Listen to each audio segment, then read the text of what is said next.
That was easy. All right. We'll see y'all.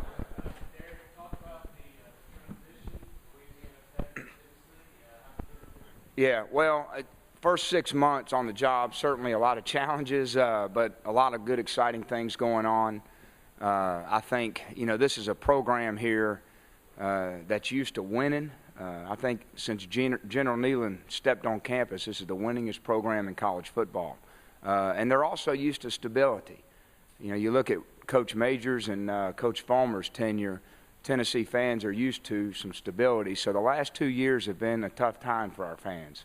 But it also allowed us a real good opportunity to evaluate all of our structures internally, whether it's evaluating players, recruiting players, how we support our players academically, accountability academically, how we support them off the field personally. So we've evaluated all those structures, and we've implemented some new things that I think over time are really going to reestablish what made Tennessee special. So we're still in the early stages. We're still crawling as a program, but I feel good about the direction we're headed.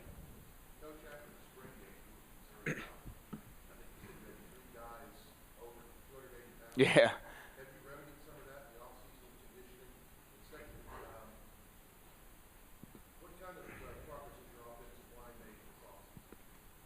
Well, we didn't remedy that problem with conditioning. We've had to sneak some food to them a little bit more to get them to eat. But I think that's really going to get solved in recruiting. We have had a tremendous offseason. I've had a lot of dialogue with Benny Wiley, who's run our offseason program. The players have worked extremely hard, as they have, I'm sure, at every campus. And we're just excited to get back on the field. I think any progress that our offensive line has made, we won't really know until we get out there and start hitting each other. And I don't think you can really do too much until, at the end of the day, you got to go block. And you can't really become a good blocker until you go practice blocking in pads. And so that's going to be work in progress. We have 5 new faces up there. Coach, can you talk about your direction on trying to change the dynamic of the offense? You mentioned that earlier in the beginning. Yeah. I think we made a lot of progress with that. It starts with, of course, a head coach setting some expectations, and I've done that. I've been pretty specific on the expectations, but that doesn't solve the problem. Certainly, as we saw what happened several weeks ago, just getting up there and lecturing a team isn't the solution. I think once you set expectations, there's a tremendous educational component. Educating these young men right, wrong, how to make good choices, what is a way to handle a situation, and I think that's going to occur over time. And then there's a discipline component, which we've had to do in the last couple of weeks. I think the big picture of it is we've started this Vol for Life program, the VFL. We hired Andre Lott to run it, but it's something our coaches are very involved in it. It's essentially a comprehensive player support program that has nothing to do with football and nothing to do with academics. It has everything to do with character education, everything to do with life skills, career development, community service, spiritual growth. So I think in time we'll start seeing the effects of that. And I think it's also important that we shape our culture by how we evaluate our recruits. And we've been doing a good job, a real thorough job of doing the best we can to minimize risk.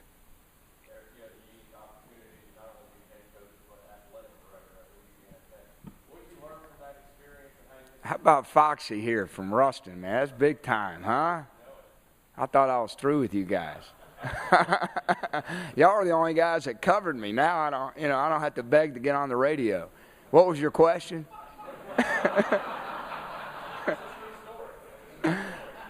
was the only one calling the media. Hey, will you interview me? Yeah. What did you learn from the experience of not being, head coach? Uh-huh. I think, I'll tell you, the first 6 months on the job, I was glad I had some head coaching experience, and I was glad I had some athletics director experience. It really gave me a great perspective on how to navigate through changing some structures internally and administratively, and understanding what Mike Hamilton was dealing with, understanding what our vice provost and chancellors are dealing with. So I think that helped a lot. And it also, I had a framework to go on for the team. My first year at Louisiana Tech, it was a real challenge starting from scratch on practice schedules and training camp. So I had a real nice framework that had 3 years of ironing out. And you know what? I said it at my press conference, and I still believe it, that even though it didn't make me the most popular choice, I do think it really helped my ability to go take this program going forward. Yeah. Jim and I have really hit it off since day one. And, you know, we were both in the same systems in the NFL. He was at the Rams. I was at the Dolphins. We worked Scott Linehan. We both worked for Scott Linehan. And so systematically, when we were talking ball, we were on the same page. We were on the same page philosophically on how to attack defenses and what we believe wins. And Jim's a very intelligent, articulate coach.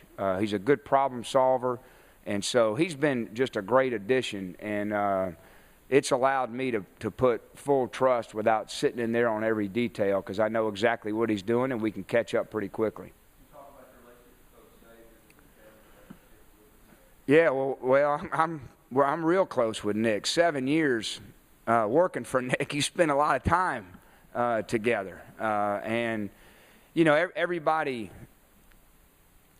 I think to stay with somebody that long, you got to believe in philosophically what he believes in and winning. And I did, and we hit it off philosophically from the very beginning. We stayed in good contact. I saw him at the lake this summer, and I've reached out to him several times in the off season, and he's called me. So we have a very personal relationship, but also a very professional relationship, and I expect that to continue. Your father was obviously very successful in the Southeastern Conference. Mm-hmm. Talk about the advice he's given you about coaching in the SEC. Well, he hadn't really given me any one piece of advice, but he certainly, sometimes I feel like he's watching me like I'm an 11-year-old going into Little League. You know, and I've never seen him more involved in my daily, you know, ins and outs than he is now. But I think it's because he understands the challenge of this position. You know, he always let me go out on my own and make my own mistakes and learn from them. But he also knows now that the mistakes you make are magnified. He's been extremely supportive, and even though he says he's not wearing orange, he's thinking orange. I can tell you that. Okay. First, what would be the biggest lesson you learned from Coach Davis? And two, it seems to me that good coaches like a challenge, and I just would like you to expound on the challenge over storming a great program like Tennessee. Yeah. I don't know if I can really sum up the impact that Nick has had on my career. Certainly, I took so much of his organizational structure as far as running a program, and he has a tremendous influence on that. But, you know, it's really hard to quantify. You know, it's like every coach you're around, you just absorb so much. And I've been very fortunate to be around a lot of good coaches. So even though he had an influence, he's not the only one who's influenced me. And it started with my high school coach, who still, to this day, has a big impact on my career. It is a challenge to take on this kind of program, and it's not for the weak or the thin-skinned, that's for sure. But I feel like I do have an understanding growing up in this business and watching somebody in that same kind of role of what's ahead. And it's not going to be easy, but I do know this, that, you know, Tennessee has been to the SEC championship game 5 out of the last 11 years, and like I said, they're the winningest program since General Neyland. So there's a tremendous amount of resource there to help support you, and I think if we put our structures in place and we stay the course, that in time we'll restore that winning tradition pretty quickly. Well, I'll never, you know, talk about wins and losses, no matter how talented a team we have returning or how inexperienced we have. I think it always starts with some basic intangible values that you build your team around, and we're doing that, whether it's effort, toughness, discipline, team spirit. That's always your starting point of whether you guys are playing the way you're supposed to play and how you're representing the program. And then, of course, there's the football part of it, the things that impact winning and losing, you know, whether it's turnovers and third down and how well you run the ball, how well you throw the ball and defend the pass, red area, all those things. So those are sort of our measurables as we go throughout the season. And as long as we're playing with those kind of intangible values and we show improvement in those critical statistical areas that impact winning and losing, then I think the winning will come. So I'm not sure. There's so many things that can happen beyond your control, good and bad, that impact the result. And I know at the end of the day we get measured on the result, and that's okay. But the minute you start putting your focus on wins and losses, I think you're going to really slip up and underperform.